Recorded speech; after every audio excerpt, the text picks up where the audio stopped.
গাইবান্ধার সুন্দরগঞ্জের তারাপুর ইউনিয়নের চরখোদ্দার গ্রামের বুড়াইল নদীতে নড়বড়ে বাঁশের সাঁকো।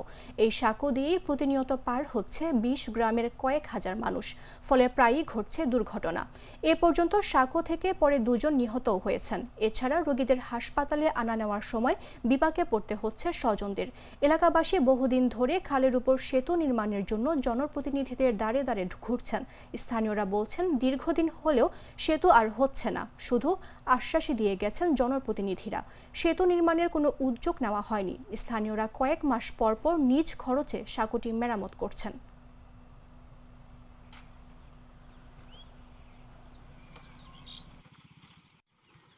তারাপুর ইউনিয়নের বুড়াইল নদীর উপর বাঁশের বা কাঠের সাঁকোটি এটা সুদীর্ঘ প্রায় ২০-২২ বছর থেকে মানুষ আগে প্রথমে নৌকা দিয়ে পার হয়েছেন, তারপরে আমি চেয়ারম্যান হওয়ার পর তারপরে বাঁশের সাঁকো কাঠের সাঁকো দিয়ে প্রত্যেকবার নির্মাণ করা হয়।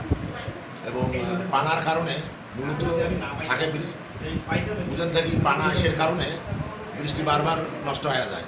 এবং এই ব্যাপারে আমরা স্থানীয় প্রকৌশল অধিদপ্তর এলজিডির মাধ্যমে স্থানীয় সংসদ সদস্য যারা ছিল তাদের সহ আমি নিজেও অনেক ধর্ণা দিয়ে ঘুরছি এবং সয়েল টেস্ট হয়েছে।